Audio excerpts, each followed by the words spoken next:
Hello, beautiful people. It's your girl Chana Adiela. Thank you so much to everyone following me on TikTok at Chana Adiela 1. I'm now closely coming to the 1K mark. Yay! Thank you and God bless you all. Today I'm going to speak on a very sensitive subject.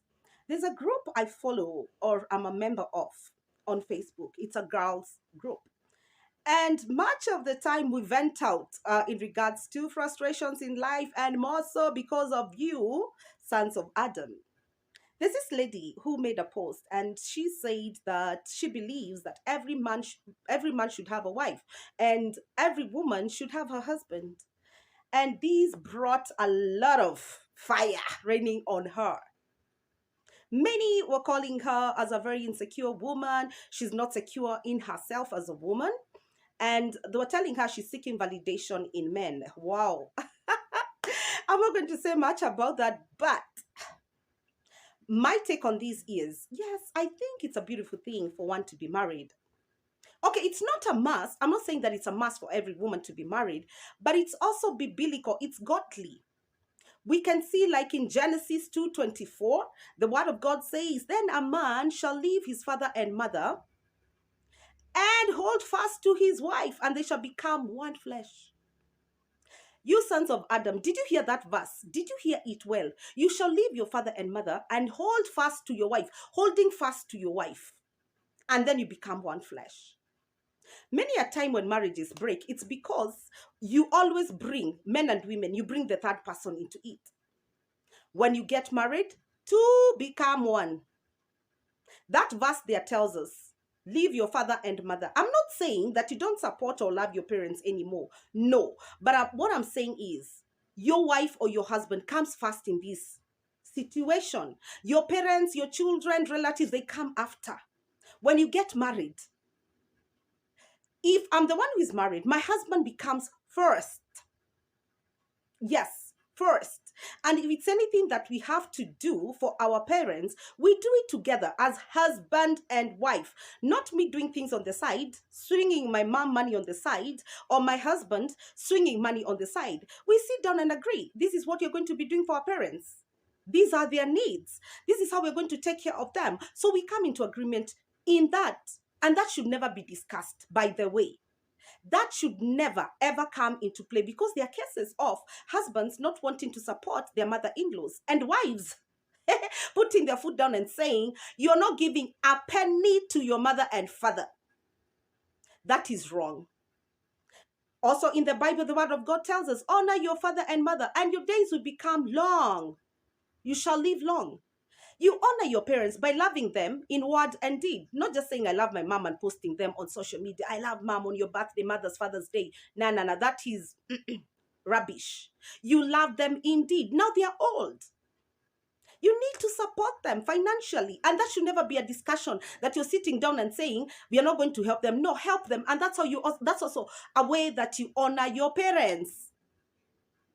Whether they are well up or not, you need to honor them with your substance. Let me not go into that. That is a subject for another day. The other biblical proof that marriage is godly and it is an institution from God. It's in Proverbs 18:22. He who finds a wife finds a good, get that word, you sons of Adam, good thing, and obtains favor. Favor from the Lord. One, this woman you have, this Ruth, I'm going to use Ruth and Boaz. This Ruth that has been brought into your life is a good thing. Genesis, you are to hold fast to her. Leave your father and mother. And now in Proverbs, you have found a good thing. And good things are loved, appreciated, cherished, adored, not battered, not abused, not insulted, not belittled. Good things. And then after you get this good thing and treat it well, you obtain favor from the Lord. Do you know what favor means? Favor is when you're getting doorways opening without an effort. Maybe there's this job, you are looking for in this big organization. You're even going to be making 7 figures and you're just like, siwezi, I can't make it. I can't make it. Then you just submit your CV like this and wah, you got the job.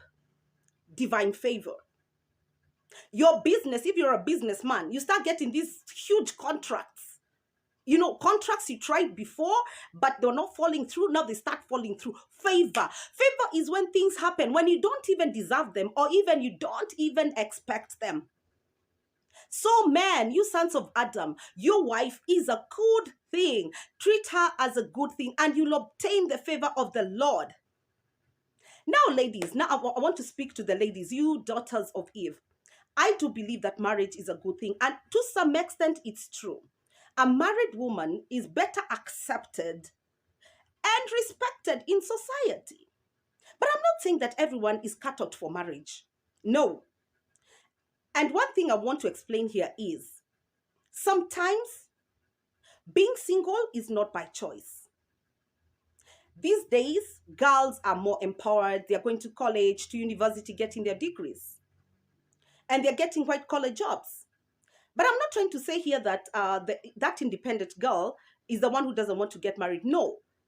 But majority of those girls who earn good salaries and who remain single and raise their kids on their own, it's not really out of their choice, but they've been frustrated, rejected, abused by men that they just want to be alone, raise their babies. That one is okay. Then there are also these women who are not single by choice.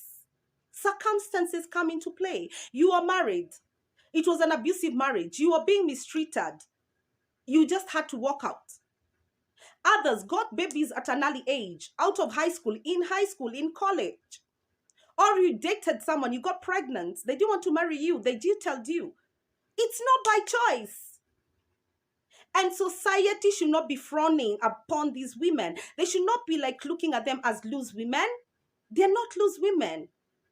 They're human beings, but they're being taken there by circumstances and situations. And much of the time, you sons of Adam, you push us to that level. I'm not trying to explain or excuse some behaviors in some of us women. Some of us are just vile, angry, and bitter for no reason, and that is a different case scenario. But many of the women, they're not angry, they're not bitter, they're just frustrated. They're just tired of being in these relationships that go nowhere. They're tired, of being treated like trash. They're tired of being cheated on time and time again, not being appreciated, not being taken care of, being ignored. So they just say, I don't want any man in my life. But my 2 cents on this is, marriage is beautiful. If you can, go for it. Marriage is a beautiful thing. I always argue with guys sometimes when they are like, marriage is not a bed of roses. To me, it is a bed of roses. People have different ways of looking at things. I look at marriage as a bed of roses. You may be like, how? Marriage is a scam. It's not. The rose flower, where does it grow? In the midst of thorns. And the rose flower, it's so beautiful, smells wonderful. That rose flower will grow and bud in the midst of those thorns if it is well taken care of and nurtured. And in between that thorns, the rose is going to rise up.